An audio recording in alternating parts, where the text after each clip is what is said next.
AMF presents the Bob Hope Special, starring, in a rare television appearance, Ingrid Bergman with Ray Milland. And Shirley Jones.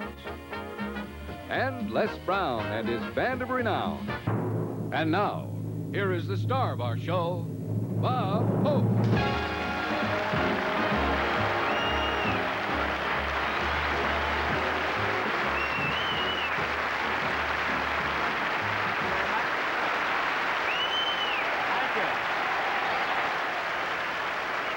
Here I am again in the flesh, as they say at Cosmopolitan.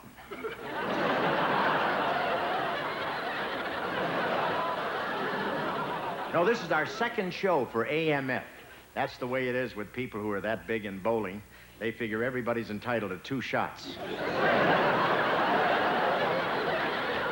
AMF makes products for industry and leisure, machinery, computers, appliances, sports equipment, motorcycles. It's the first company I've ever seen that outproduces Crosby.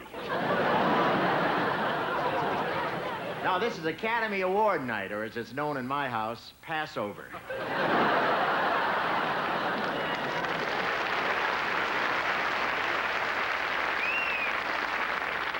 I don't mind not getting an Oscar, but this year I finished 27 votes behind Willard the Rat.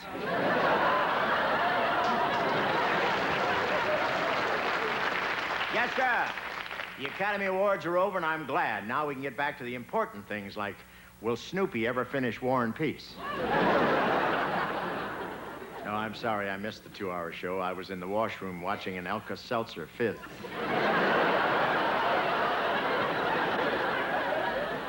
My favorite actor didn't win.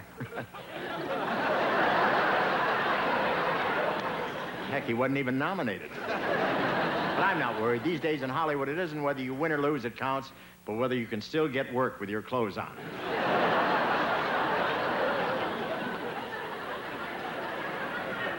No, I didn't appear at the Academy Awards this year because of a conflict. Abby Rentz complained that the tears were shrinking the dickies.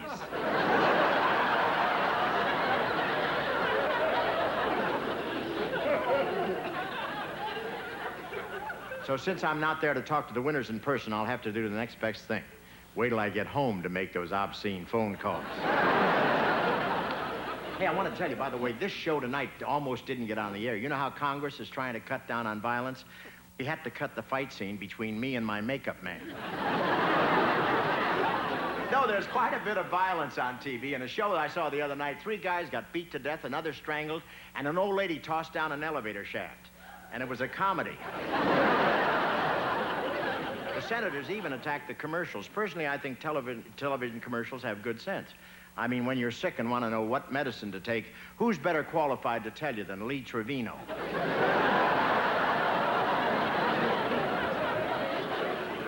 And the no-violence edict has affected everything on television. Now, in the Raid commercials, they spray the flies with chicken fat and they die happily of cholesterol.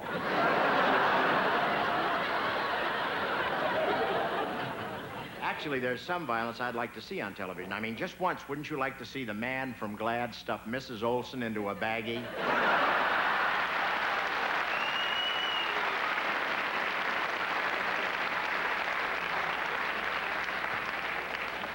Or have Josephine the plumber lift up a toilet tank and drown that little guy in the rowboat?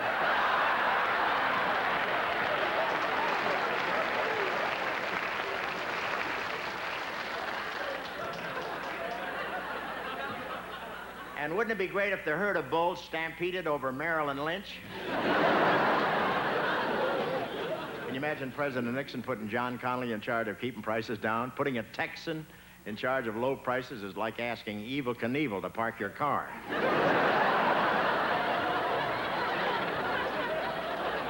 Food prices are so high, it's cheaper to eat money. These days, the answer to who made it a salad is the Bank of America. Prices have gone up so much, there's a supermarket near us that rents meat.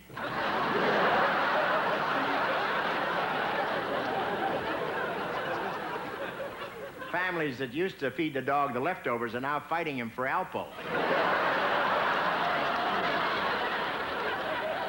Restaurants are substituting cheaper cuts of meat. The other night I ordered a steak and I got the part of the bull the matador never sees. I know you saw this month's issue of Cosmopolitan. If you were there early. Because they had a picture of Burt Reynolds in there trying to catch a cold. Burt Reynolds, or as he's known in beauty shops all across the country, Mr. April.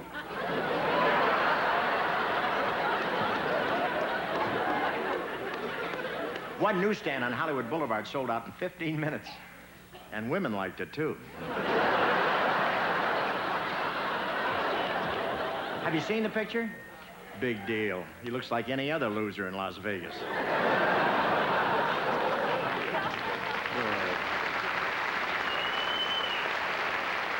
And man, is he hairy. He looks like a commercial for Planet of the Apes. He looks like his nair backfired.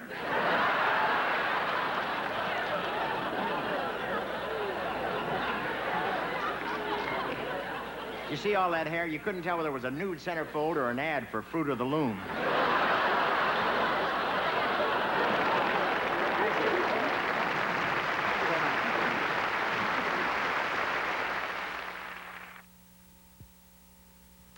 Tonight, we're in Washington, D.C., in order that we might welcome to our show a very special lady.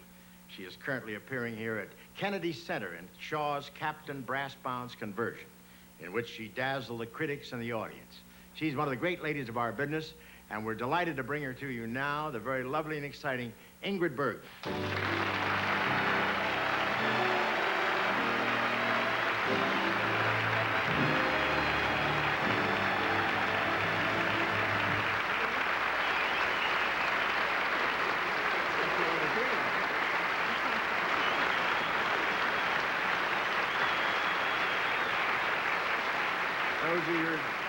Those are your people.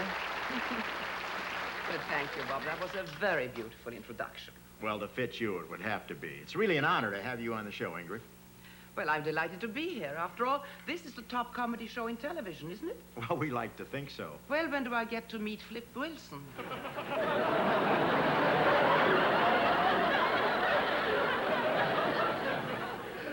Now I know how Yorty felt in Florida. I was just teasing, Bob. Just trying to get a laugh. Well, don't overdo it. One thing they don't need here in Washington is another comedian.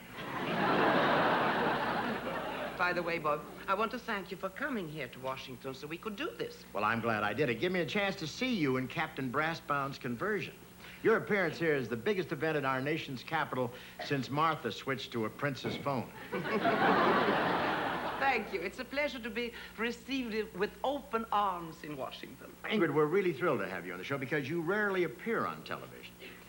Well, that's true, Bob. I'm a bit wary of a medium where a man becomes a star by saying, try it, you'll like it. Yeah, but there's a lot of TV worth watching. I agree. I just love The Late Show. Oh, why is that? Where else could I be 22 for 32 years?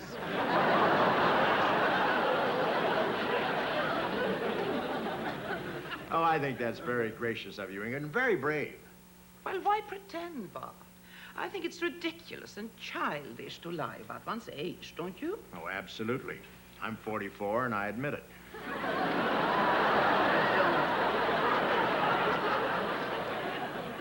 You don't look 45.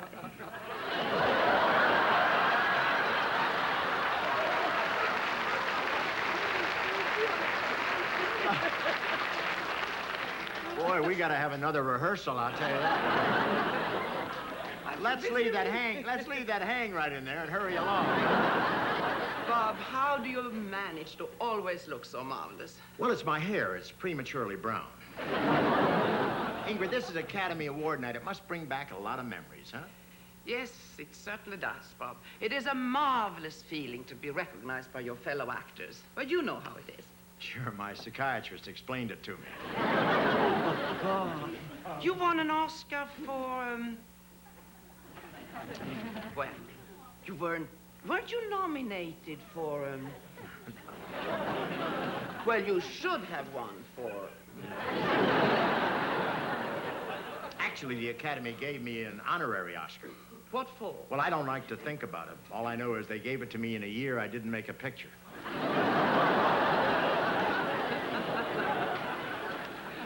How many Oscars have you won, Ingrid? Only 2. Only 2. Have you considered another line of work? That's amazing, Ingrid. Here I am standing next to a double Oscar winner, and I don't have my usual reaction. And what is that? I don't hate you. I am glad, Bob, because I have a great admiration for you. You mean that? Mm-hmm. Yes, of course. No one does what you do better than you do.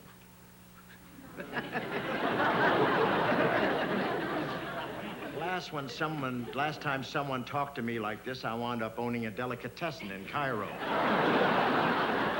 Now, forgive me for gushing, but you know, you've always been a secret passion of mine. I've seen all your pictures, and I've loved you in every one of them.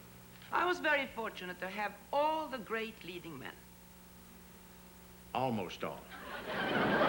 Or did I leave out some? Well, keep thinking. The name will bob up, I hope.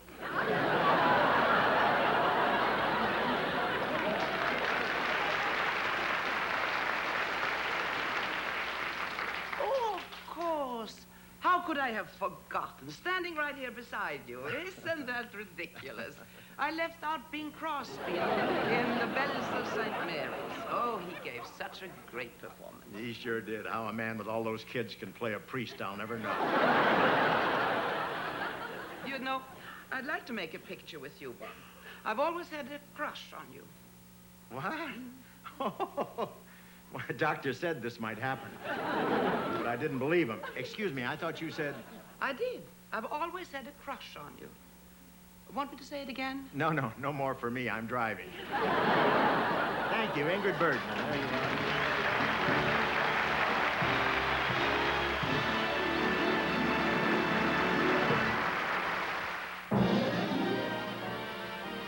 What is the secret of winning the penultimate of a motion picture screen, an Academy Award Oscar? Is it devilish good looks?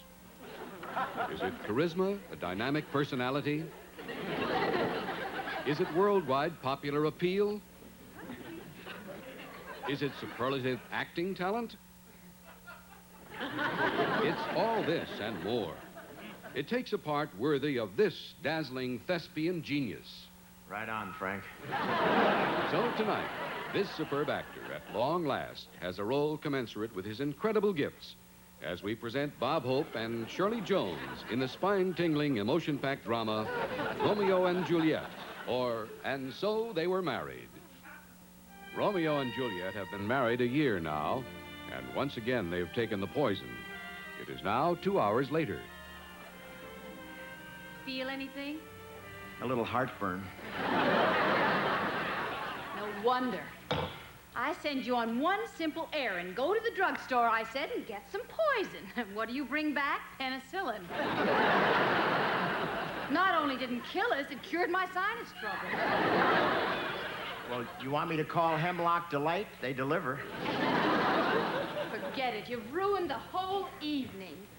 Why were you so late getting home tonight? Well, you know the Appian Way during the rush hour? 2 million chariot drivers in Rome, and I had to get Charlton Heston. Sure you did. How did it go at the arena today? Oh, I had a rough day at the Coliseum, I want to tell you. It was a rough day.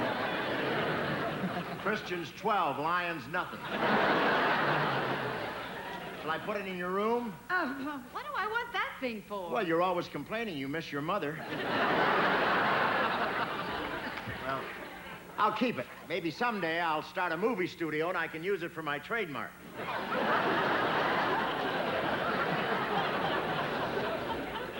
How about dinner? I'll go see about it.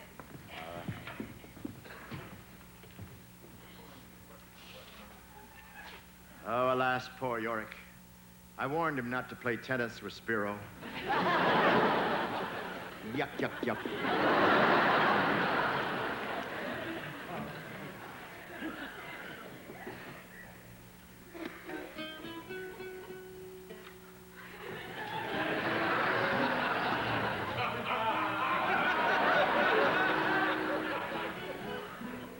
By the time I get to Venice, She'll be water skiing.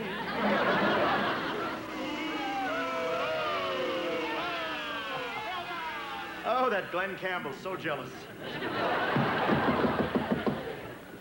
Coming here. Yes? Buy some cookies, senor? Cookies? What for? For a girls' club. And what's your little club called? The Mafia. There you are. I can't take chances. The last time I turned her down, my pizza exploded.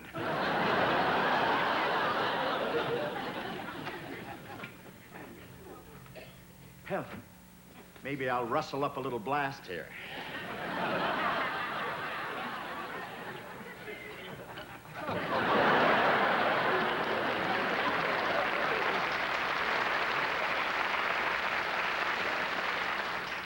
I didn't know Mogan and David were fighting.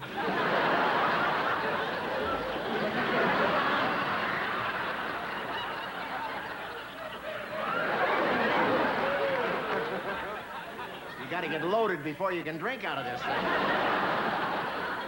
Dinner will be ready in a minute. Well, you have your choice. You can have ground goat's horn, toad burgers, and if you're not sensitive, pig's knuckles. That's what I like about you. You put so much of yourself in your cooking. While we're waiting for dinner, isn't there something you've forgotten? You want me to feed the guppies? I want you to kiss me, idiot. Oh, well, why didn't you say so? There, that should last you. It will have to. The milkman won't be here till morning.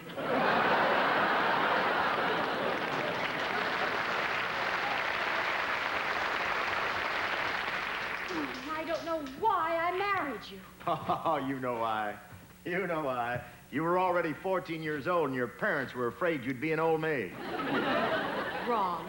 My folks wanted me to marry you because they thought you were born to the purple.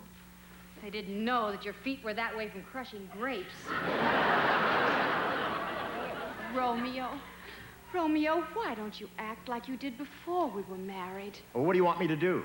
Well, you used to climb the balcony every night and make mad, passionate love to me. Yeah, well, that was before your father put up the sign.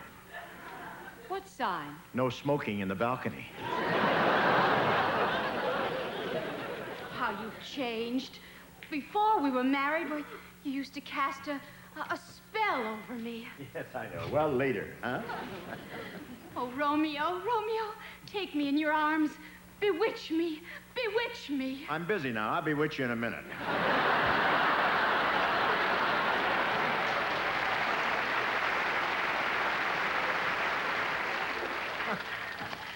Oh, you just don't love me anymore. How can you say that? How can you say that? I even wrote a sonnet about you. What am I supposed to do with this? Well, I bought you this disposal, didn't I? There you are.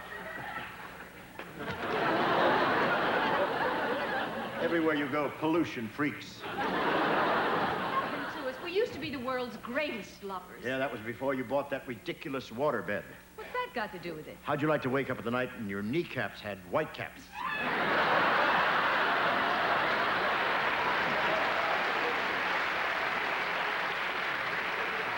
Why have you cooled towards me? Well, if you must know, you've changed. You've let yourself go. When I married you, you were 14. Look at you now, 15. Well, as long as we're being honest, there are two things I don't like about you. First, it's that ridiculous name, Romeo. Why couldn't they name you Sam or Herman like the rest of the boys? What's in a name? A rose by any other name would smell as sweet. That brings me to the second thing. Don't blame me. So far, all they've invented is left guard. What kind of a husband are you anyway? You never buy me anything. How can you say that? Didn't I buy you that beautiful velvet hat with a feather in it? Yeah, but now you're wearing it. I can't live on the allowance you give me. I give you 40 lira a week. Mrs. Cellini upstairs gets 50 from her husband. Oh, Mrs. Cellini, I'd give her 50 myself. So that's it? Another woman? Of course not. Are you sure? Well, for a while there, I thought there was another woman, but it turned out to be the full-length mirror in the hall. I tried to date myself 3 times last week. You never did have any taste. Well, I give up. I'm leaving. Again? Oh, you've walked out more times than George Meany. Why, tell me, why have you been needling me all day? You don't even know what day this is. Well, let me think. Opening day of the Paris peace talks? It's our wedding anniversary. Well, I was close. Wait a minute, hold it. You can't take these. These are mine. Yours? They're mine. You want me to have chap tips? That proves it. You don't love me. I'm going to drink that poison and go to a far better world. Oh, no. But wait. Wait, I'll get my glass and go with you.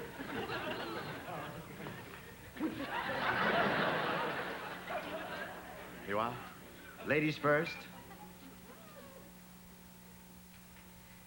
You first. You're the man. The man. What's all this talk about equal rights? You first.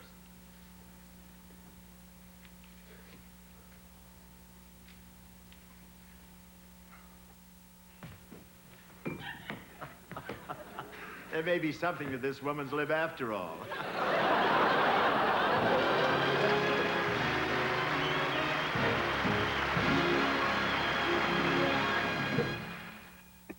One of my all-time favorite movies is The Lost Weekend, which won the Oscar for Best Picture of 1945 and also won the Best Actor award for Ray Milland for his brilliant and moving portrayal of a man whose life was ruined by alcohol.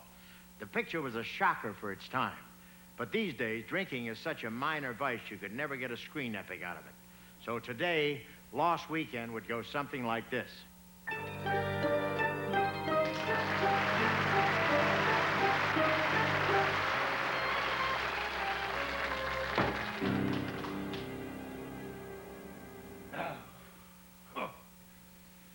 Hi there. I'm Ray Brannigan. I'm a writer, and a good one. I've everything going for me. I could be a big success, like Clifford Irving. Except for this terrible affliction that's ruining my whole life. I'm addicted to girls. All I ever think about is girls.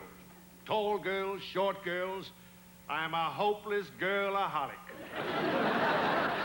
I didn't realize how far gone I was until I begged Ruth Buzzy for a date. I tried everything to break the habit. Booze, cigarettes, even tried shock therapy. Life-size pinup of Tony Fields. There's no use. No matter what I do, I can't keep my mind off girls. And I can't write anymore either. Listen to this.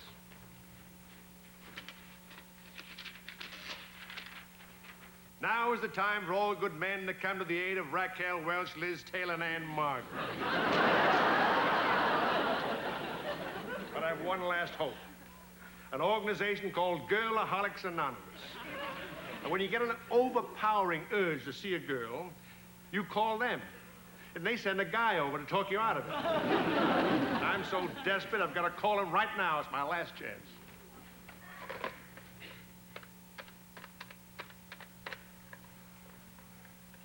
Hello, Girlaholics Anonymous.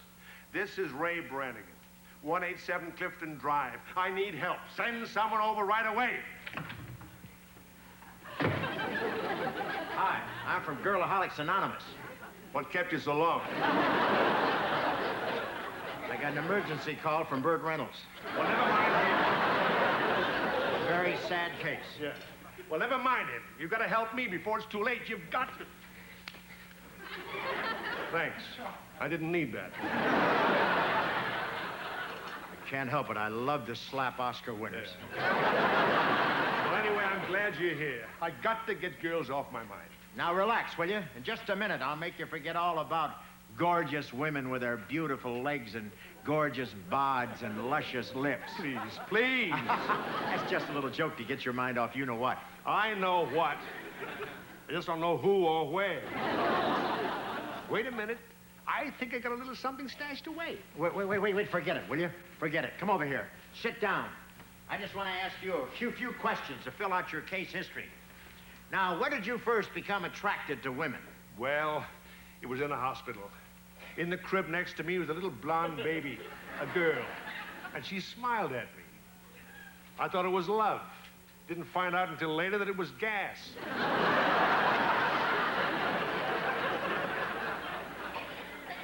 First meeting with a girl is a gas, huh? Sounds like the Truman Capote syndrome. When was the last time you had a date? Who can remember? It was over an hour ago. Now, wait, steady. Nurses, governesses, girl guides, school teachers, sales girls, waitresses, chorus girls. Hey, you think I'm a wolf? I think you're a pig. The last time I quit, I was off for 6 months. I had it licked. Then I made one mistake. I thought I could try just one little blonde, you know? Well, that led to a brunette, and from that to a redhead, and there's no way back from redheads. Oh, how I wish I hadn't been born attractive to women. Ah, be brave. It's just something we have to live with. Look, you're gonna beat this thing. The best thing you can do is forget all about girls. What's the next best thing? I know it's not easy, but you can do it. Remember those famous words. A woman's a two-faced, a worrisome thing who'll leave you to sing the blues in the night. Who said that? Johnny Carson. Now, look, the way to forget about girls is to put everything that reminds you of girls out of your mind. Well, that's a good idea, but how? Just don't skirt the issue. Skirt. Think about a trip abroad. Abroad. Maybe just go with a bosom pal. A pal.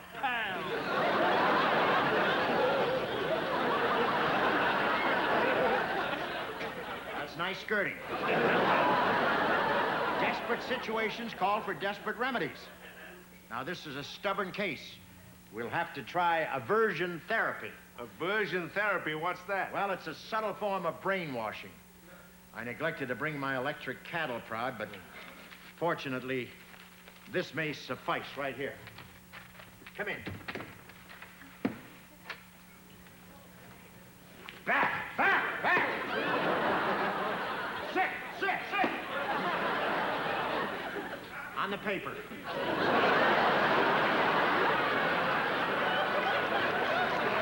Now, take a good look at her. It's creatures like this that have changed you from a proud, self-respecting man to a spineless, sniveling, whimpering mass of jelly. You become a slave to this mad craving. And if you don't get this monkey off your back, you'll wind up on Skid Row, a hopeless piece of human flotsam. What do you say to that? May I just bite the back of her neck? That's what I thought. What's the idea? Aversion therapy. Every time a forbidden thought enters your mind, I'm gonna whack it out. Well, I'm strong. I can withstand temptation. We'll see. Okay, Denise, sick 'em.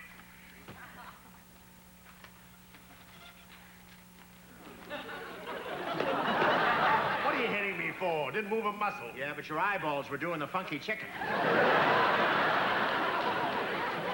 All right, Denise, throw the book at him.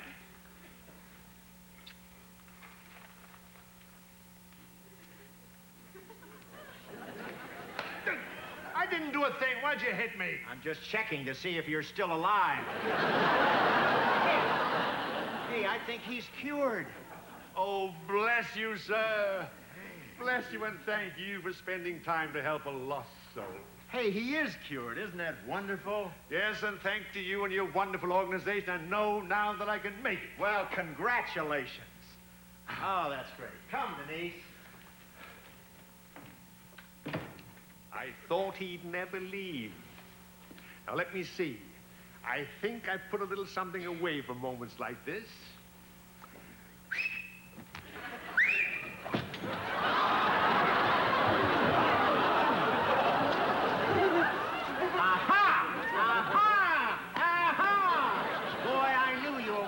Sneaky ones. Look, there's no other way. Sorry, Ray, but I'm taking all these girls with me. All right, out. Gotta save you one way or another. I'm taking them with me. Go. Oh, what a wonder. And what a noble and unselfish thing he has done. Oh, taking all those beautiful girls off my hands just to protect me from myself. Hi, Mr. Brannigan. Yeah. How do you do? I'm from Girlaholics Anonymous. You're from...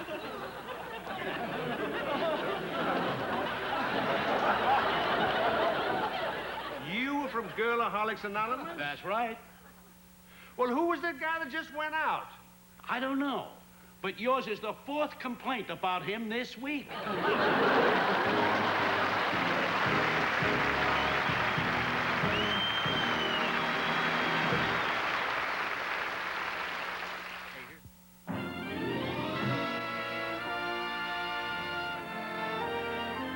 This is Hollywood's most glamorous night, the Academy Awards.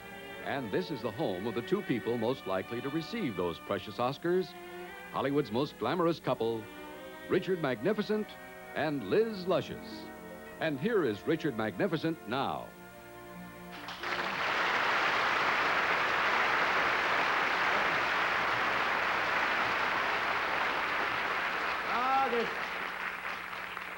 Oh, this room is so dull and depressing tonight. If only there was some way to brighten it. Oh, of course.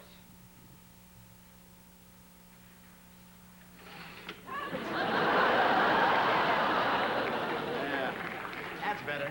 Warms me all over. Oh, darling, there's barely time for a taste of the bubbly. You better hurry. Coming, my pet.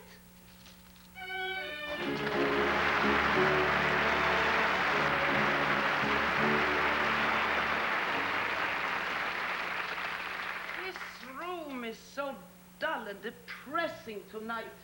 If only there was some way to brighten it. Of course.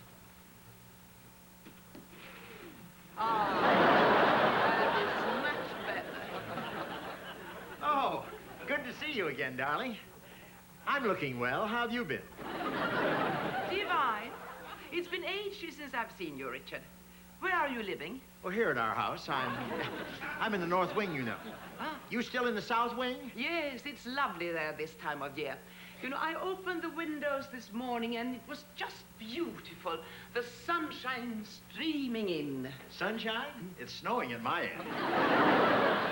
How are things at your end? I manage. I half expected you might drop by sometime to see your child. I have a child. Yes, born in August. Oh, I suppose I should have sent you a note. A child. Interesting. What is it, a boy or an actress? Looks like you. I guess it's a boy. So I have a son. Imagine that. One day you miss Rona Barrett and look what happens. Oh, must we attend this meaningless charade tonight? It is such a bore. I know, but we have a responsibility to our fans. They so rarely get a chance to adore us. But these Academy Awards are so ridiculous. They're just an archaic tribal rite that proves nothing. Oh, true, but it is recognition by our peers. Peers? Darling, we don't have any. I know, but we should show up. After all, we were nominated. Oh, were we? Oh, of course. You for your magnificent performance as the neurotic meter maid in Wednesday, Bloody Thursday. Oh, yes, I was rather superb. Yes, and me for my depraved teenager in The Clockwork Kumquat. Wasn't I convincing as a teenager? Yes. Clever of you to get a makeup man from Lourdes. Oh, you're deliciously witty. I may have to call my friends in the immigration department. Oh, I'm just joshing. You know I'd die without you. You're the most beautiful woman in Hollywood. Oh, how sweet. And you have been for so many years. Bless you. That's quite a compliment, considering you started as Valentino's stand-in. Tell me, do you really think I'll win? How can you lose? You held me spellbound in Casablanca when you were notoriously indiscreet, standing in the gaslight as they played intermezzo. I just want an opinion, not your credits. But tonight's your night. You're going to win. You're a giant among pygmies. They've got to recognize your talent. Oh, talent has nothing to do with it. I know you're going to win. Thank you, I think. No, my precious, you'll win. I want you to win with all my heart. Do you really? Look into my eyes. What do you see? My eyelashes. Now, if you get the Oscar, what are you going to say? Oh, I'll think of something. I'll ad-lib something. Whatever comes to mind, like friends, Romans, and countrymen. Romans? Yeah, I may win for The Godfather. If I win, I'll keep it very short. Oh, what will you say, dear? I want to say thank you from the bottom of my heart to the one person whose faith in me never wavered, whose love and devotion sustained me through the dark hours, to the one person whose perspicacity and intelligence... Oh, please, please. You're embarrassing me. You? Well, I'm talking about my agent. Some agent. He only signed you when he lost Lassie. Anyway, before we go, a good luck toast, huh? There you are. There. To you. Thank you. May you get everything you deserve.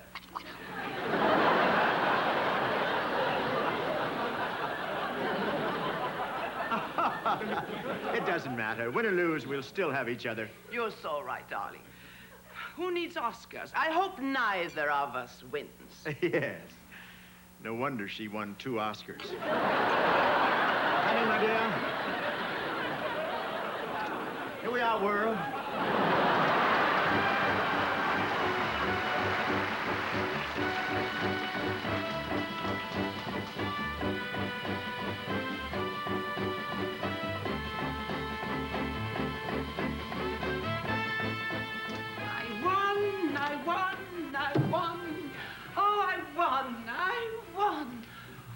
Life is beautiful.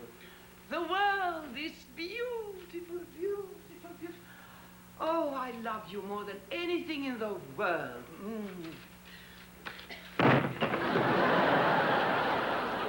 Where is Richard? Why isn't he here to share my happiness?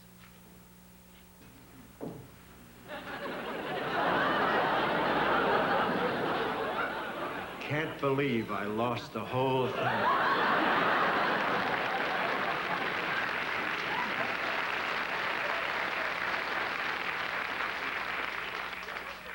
Darling.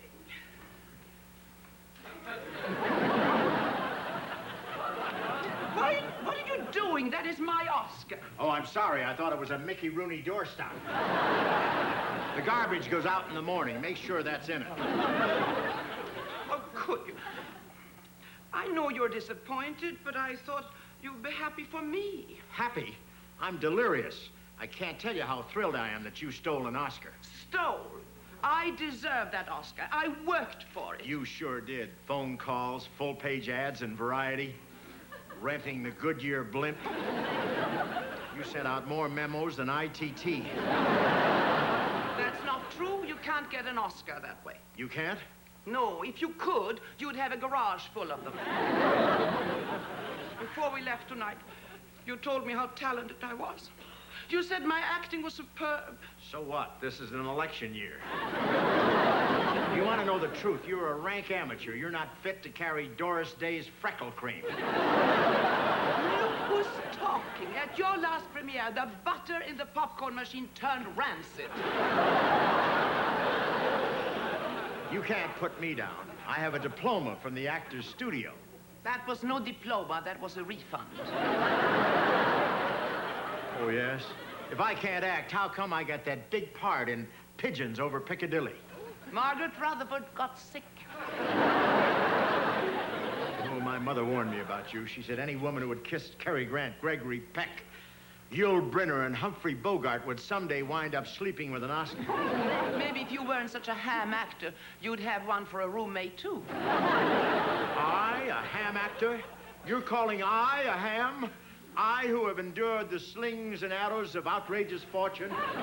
Oh, that this too solid flesh would melt. It might if you tried Weight Watchers. The Oscar Derby is a big fraud, I tell you. The only ones who win are the no-talents. Your behavior at the Academy Awards tonight was disgraceful. Running up and down the aisles as they opened every envelope, shouting, me, me, me. You were utterly ridiculous. You have the nerve to criticize my behavior, you with that maudlin acceptance speech. And I want to thank all the little people who helped me. Who helped you? Who was your supporting cast? Snow White and the Seven Dwarfs? You didn't even thank me. Well, I got no help from Dobie. Oh, that does it. That does it. I'm leaving. And I hope you'll be very happy with your stunted friend. And by the way, the Beacon's van lines will pick up my scrapbooks. Oh, yes, and if that's the Avon lady, I've changed my mind about the hormone cream. Mr. Magnificent. Yes? I'm from the Academy. The Academy? Those phonies, are they still in business? Oh, very much so. They sent me here because George C. Scott refused his Oscar, and you are next in line. So this is for you. Oh, well, really? For me? Oh, my goodness. Well, thank you. Thank you. I'd like to thank a lot of people, but I can't think of any. No, I'd like to thank the little people that helped me. You know, the grips and the camera crew and the lighting fellas and... Excuse me, I have to get some Rolaids. Congratulations. Now, you have won and I have won. Isn't that wonderful? It sure is. Tell me, do you really love me? Of course. I'll do anything for you. Oh, good. Then you'll give me your Oscar? But why on earth do you want to? I had my ears pierced.